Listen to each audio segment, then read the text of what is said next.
Hello dear student, Shri coaching classes में आपका बहुत बहुत स्वागत है। आज इस वीडियो में हम पढ़ने वाले हैं कक्षा 12वीं का अध्याय 11, जिसका नाम है अल्कोहल, फिनॉल एवं ईथर। आज इस वीडियो में हम आपको पढ़ाने वाले हैं कि प्राथमिक, द्वितीयक और तृतीयक अल्कोहल में विभेद कैसे किया जाता है और उसके लिए कौन कौन सी विधियाँ जो हैं अपनाई जाती हैं। तो हमारे यहाँ पर जो पहली विधि है वो है आज ऑक्सीकरण विधि।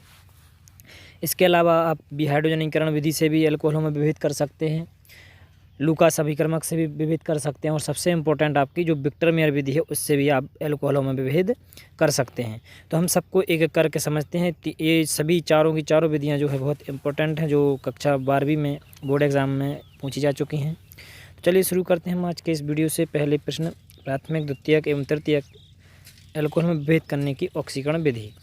इसको जो ऑक्सीकरण विधि और विहाइड्रोजनीकरण विधि को एक साथ पूछा जा चुका है। और प्राथमिक के अल्कोहल को 1 डिग्री अल्कोहल से दर्शाते हैं और द्वितीयक अल्कोहल को 2 डिग्री अल्कोहल से दर्शाते हैं, और जो हमारा तृतीयक अल्कोहल होता है उसको 3 डिग्री अल्कोहल से दर्शाते हैं। तो इस प्रकार से भी इनका नोटेशन आ सकता है, याद रखें। तो सबसे पहले हम शुरुआत करते हैं ऑक्सीकरण विधि से। ऑक्सीकरण विधि हेडिंग डालेंगे और इसमें लिखेंगे सबसे पहले प्राथमिक अल्कोहल। तो हम प्राथमिक अल्कोहल को कैसे विभेद करेंगे, इसके लिए क्या चीज़ देखना पड़ती है, तो वो देखिए।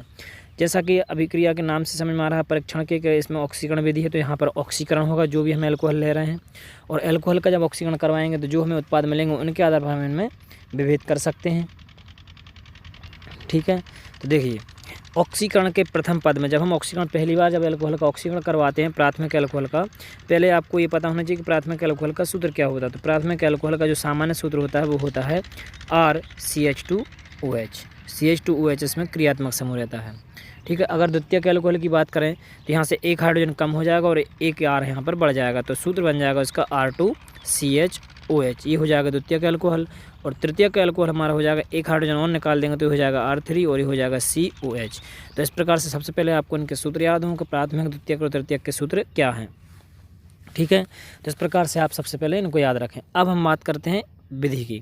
तो जब प्रथमिक अल्कोहल का जब ऑक्सीकरण करवाते हैं तो ऑक्सीकरण के प्रथम पद में एल्डिहाइड बनता है। एल्डिहाइड के यहाँ पर आपको सूत्र पता हो कि एल्डिहाइड का जो सामान्य सूत्र होता है वो होता है RCHO। अगर हम इसका और ऑक्सीकरण करवा दें, मतलब और ऑक्सीजन को जोड़ दें, तो ये बन जाएगा आपका RCOOH, क्योंकि एक ऑक्सीजन और है, एक और जुड़ जाएगा, तो H को यहाँ लिख लेंगे अगर हम, तो ये बन जाएगा RCOOH। तो इसका मतलब हम यहाँ पर जो है ऑक्सीकरण करवाने पर अब ऑक्सीजन की मात्रा बढ़ती जाएगी। दूसरी चीज़ इसमें खास चीज़ क्या है कि दोनों पदों में कार्बन परमाणु की जो संख्या है उसमें कोई परिवर्तन नहीं होता, ये इसकी पहचान है। एक तो एल्डिहाइड बन रहा है प्रथम पद में, दूसरे पद में ऑक्जेलिक अम्ल यानी कार्बोक्सिलिक अम्ल बन रहा है। दूसरी पहचान ये है कि इसमें दोनों पदों में जो भी आपकी 2 स्टेप बनी है, दोनों में ही कार्बन परमाणु की जो संख्या है वो निश्चित रहती है। 2 कार्बन है तो 2 कार्बन ही जिसमें अंत तक रहते हैं। तो इस प्रकार के अल्कोहल को हम क्या कहेंगे, प्राथमिक अल्कोहल कहेंगे। तो देखिए यहाँ पर समीकरण, ये प्राथमिक अल्कोहल का सूत्र है RCH2OH।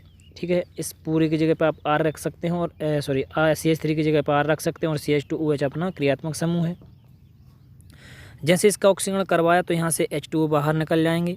ठीक है, H2O बाहर निकल जाएंगे, यहाँ से मान लीजिए H2 बाहर निकल गया, ऑक्सीजन यहाँ से मिल जाएगा। हमारे पास बचते हैं CH3, यहाँ से एक कार्बन और ये OH, तो CH3CHO, OH को HO लिख दिया, और इस प्रकार से बन गया एसेट एल्डिहाइड। एसेट एल्डिहाइड का और ऑक्सीकरण करवाया तो ये अम्ल में बदल जाता, तो ये बन जाता CH3COOH। तो आप ये याद रख सकते हैं कि प्राथमिक अल्कोहल का जब हम ऑक्सीकरण करवाते हैं तो प्रथम पद में एल्डिहाइड और द्वितीयक पद में एसिटिक अम्ल बनता है। ठीक है, और दोनों में आप देख रहे हैं कि 2 कार्बन इसमें है और 2 कार्बन ही इसमें है, तो कार्बन परमाणु की संख्या समान रहती है, ये इसकी खास पहचान है। अब हम देखते हैं द्वितीयक अल्कोहल। तो द्वितीयक अल्कोहल में क्या होता है, देखिए द्वितीयक अल्कोहल का सूत्र याद रखेंगे R2CH। तो R2 यहाँ पर 2 है, इसका मतलब CH3 समूह आपके 2 जोड़े होंगे। देखिए R की जगह पर 2 CH3, एक CHOH। इसका भी ऑक्सीकरण करवाया क्योंकि ऑक्सीकरण विधि है। तो इसके ऑक्सीकरण के प्रथम पद में एसीटोन बनता है, और द्वितीय पहले पद में क्या बनता है, एसीटोन, और द्वितीय पद में क्या बनता है, एसिटिक अम्ल बनता है। और जो द्वितीय पद है उसमें कार्बन की संख्या में क्या आ जाती, कमी। अभी आपने देखा ऊपर प्रथम में कि प्रथम और द्वितीय जो पद बने थे उनमें दोनों में कार्बन परमाणु की संख्या स्थिर थी, लेकिन इसमें क्या हो रहा है, कार्बन परमाणु की संख्या में कमी हो गई द्वितीय पद में। तो कैसे बना है एसीटोन, देखिए ये जो ऑक्सीजन है, ये ऑक्सीजन आ जाएगा इस कार्बन के पास, और ये दोनों आपको हाइड्रोजन दिख रहे हैं, इतना भाग ये जल बन के बाहर निकल जाएगा। तो इस प्रकार से आपका बन जाता है एसीटोन। इसका हम और ऑक्सीकरण करवाते हैं तो यहाँ से फिर से क्या होगा, तो यहाँ से आपका 2 हाइड्रोजन, ये जो CH3 आपको दिख रहा है द्वितीय पद ये वाले यहाँ पर, यहाँ से 2 हाइड्रोजन और 1 ऑक्सीजन H2 बन के बाहर निकल जाएगा। बचेगा क्या, यहाँ पर भी अपने पास ऑक्सीजन पर्याप्त है, तो आप चाहें तो यहाँ पर 2 भी लगा सकते हैं, जो भी जितनी ज़रूरत पड़े। तो CH3CO तो हमारे पास है ही, 1 O और 1 हाइड्रोजन और चाहिए, तो 2 हाइड्रोजन आपको यहाँ से मिल जाएगा, क्योंकि 2 तो निकल चुके हैं, 3 हैं यहाँ पर, 2 निकल चुके हैं जल के रूप में। आप चाहें तो तीर के नीचे यहाँ पर H2O लिख सकते हैं। ठीक है, आपके पास अभी भी 1 हाइड्रोजन है, तो 2 हाइड्रोजन और ये ऑक्सीजन यहाँ से मिल जाएगा आपको, वो यहाँ पे जुड़ जाते हैं, तो इस प्रकार से बन जाता है CH3COOH। आप देख रहे हैं कि यहाँ पर कार्बन की संख्या 3 थी, यहाँ पर भी कार्बन की संख्या 3 है, लेकिन यहाँ पर कार्बन की संख्या 2 है, तो यहाँ पर कार्बन परमाणु की संख्या में कमी हो जाती है, ये इसकी पहचान है। इसमें समान रहती है, इसमें कमी हो जाती है। इसके बाद हम बात करते हैं तृतीयक एल्कोहल की, और तृतीयक एल्कोहल का सूत्र आपको पता है, इसमें R3 होता है और COH।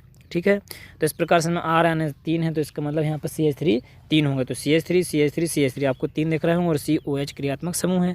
यहाँ पर ऑक्सीकरण करवाया, तो ऑक्सीकरण में यहाँ पर ऑक्सीजन की 4 ऑक्सीजन की जरूरत पड़ेगी। क्यों पड़ेगी, क्योंकि देखिए यहाँ से 3 हाइड्रोजन ये, ठीक है, 3 हाइड्रोजन यहाँ से ये, और 1 हाइड्रोजन आपका यहाँ से, तो 4 हाइड्रोजन जो है जल के रूप में बाहर निकलेंगे 2H2। और इसके बाद आपका जो यहाँ पे जो कार्बन है, ये वाला कार्बन, और यहाँ से आपके ऑक्सीजन, देखिए 2 ऑक्सीजन यहाँ पर निकल चुके हैं, अभी भी 2 ऑक्सीजन है, तो यहाँ का ये कार्बन और 2 ऑक्सीजन जो है CO2 बन के बाहर निकल जाएंगे। आपके पास क्या बचता है, ये CH3, ये CH2 और ये OH, CH3 और ये CH3 बचा, ये CO बचा, और इसके बाद एक CH3 आपके पास ये बचा। तो कुल मिला के ये भाग आपका इतना भाग यहाँ पर ये बच जाता है। बाकी आपके पास ये वाला हाइड्रोजन, 3 हाइड्रोजन, ये 4 हाइड्रोजन जो है H2 के रूप में निकल जाते हैं, और 1 कार्बन और 2 ऑक्सीजन यहाँ से CO2 के रूप में निकल जाते हैं। तो ये अम्लीय K2Cr2 की उपस्थिति में अभिक्रिया होती है। ये एक ऑक्सीकारक है, जिसकी वजह से ऑक्सीजन यहाँ पर मिल रही है। ठीक है, ये ऑक्सीजन देते हैं और ऑक्सीजन जो है सक्रिय करते हैं और इस प्रकार से बदल देते हैं। तो यहाँ पर आप देख रहे हैं कि प्रथम पद में इसमें भी एसीटोन बनता और इसमें भी एसीटोन बना था, लेकिन इसमें द्वितीय पद में आपका बना था एसिटिक अम्ल, और इसमें द्वितीय पद में क्या बन रहा है, इसमें भी एसिटिक अम्ल बन रहा है।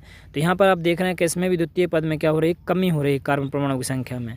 तो ऑक्सीकरण के प्रथम पद में एसीटोन और द्वितीय पद में एसिटिक अम्ल बनता है, और प्रत्येक पद में कार्बन परमाणु की संख्या में कमी होती है। प्रत्येक पद में कैसे, आप देख रहे थे कि द्वितीय एल्कोहल में द्वितीय पद में जो था कार्बन परमाणु की संख्या 3 ही थी, और द्वितीय पद में घट गई थी, लेकिन यहाँ पर आप देख रहे हैं कि यहाँ पर कार्बन परमाणु की संख्या 4 है, तो यहाँ पर प्रथम पद में भी कार्बन परमाणु की संख्या घटी और द्वितीय में भी घटी, वहाँ पर सिर्फ लास्ट वाले में घट रही थी, द्वितीय वाले में। ठीक है, तो ये इनमें खास अंतर है, पहले वाले में बिल्कुल नहीं घटती, दूसरे वाले में सिर्फ लास्ट में घटती है कार्बन परमाणु की संख्या, और तृतीय में आपकी जो है दोनों ही पदों में कार्बन परमाणु की संख्या में कमी आ जाती है।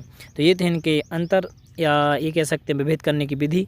इसके बाद जो है हमारी